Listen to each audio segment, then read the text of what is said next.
ലാലേട്ടൻ, Mammukka, Fahad Fazil, Kunchacko ബോബനൊക്കെയുള്ള Mahesh നാരായണൻ്റെ multi star ചിത്രമാണ് patriot. Patriot സിനിമയുടെ 65 അല്ലെങ്കിൽ 70% ഷൂട്ടിംഗ് ഇപ്പോൾ കംപ്ലീറ്റ് ആയിട്ടുണ്ട്.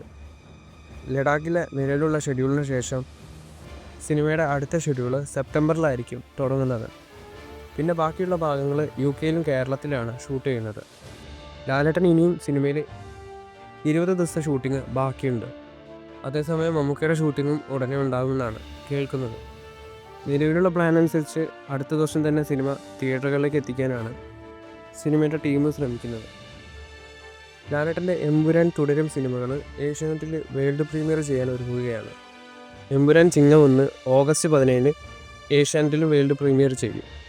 തുടരുകയാണെങ്കിൽ സെപ്റ്റംബർ 5 തിരുവോണ ദിനത്തിലാണ് ഏഷ്യാനെറ്റിൽ സംപ്രേഷണം ചെയ്യുന്നത്. ഇന്ന് ലോകേഷ് രജനി ചിത്രമായ കൂലി സിനിമയുടെ അഡ്വാൻസ് ബുക്കിംഗ് തുടങ്ങിയിട്ടുണ്ടായിരുന്നു. കേരളത്തിൽ നല്ല ബുക്കിംഗ് തന്നെയാണ് സിനിമയ്ക്ക് കാണുന്നത്. ലാലേട്ടൻ്റെ എമ്പുരാൻ എന്ന സിനിമ ഉണ്ടായിരുന്നില്ലെങ്കിൽ കേരള ബോക്സ് ഓഫീസിലെ പല കളക്ഷൻ റെക്കോർഡുകളും അന്യഭാഷാ സിനിമകളുടെ കയ്യിലായിരിക്കും. കേരളത്തിലെ എമ്പുരാൻ സിനിമ അഡ്വാൻസ് ബുക്കിംഗ് തുടങ്ങി 4 മണിക്കൂറായപ്പോൾ 5,26,00,000 പ്രീ സെയിൽ ക്രോസ് ചെയ്തത്. ലിയോ സിനിമയാണെങ്കിൽ ഫസ്റ്റ് 5 മണിക്കൂറിൽ 3,80,00,000 രൂപയായിരുന്നു പ്രീ സെയിൽ ക്രോസ് ചെയ്തത്. കൂലി സിനിമ 5.5 മണിക്കൂറായപ്പോൾ 3 കോടിയോളം രൂപയാണ് കേരളത്തിൽ പ്രീ സെയിൽ ക്രോസ് ചെയ്തിരിക്കുന്നത്. എമ്പുരാൻ്റെ ഫൈനൽ കേരള പ്രീ സെയിൽ 12 കോടിക്ക് മുകളിലാണ്. കൂലി സിനിമ അത് ബ്രേക്ക് ചെയ്യുമോ ഇല്ലെന്ന് കണ്ടു തന്നെ അറിയണം. എന്തായാലും കൂടുതൽ ലാലേട്ടൻ സിനിമകളുടെ അപ്ഡേറ്റുകളുമായി അടുത്തൊരു വീഡിയോയിൽ കാണാം.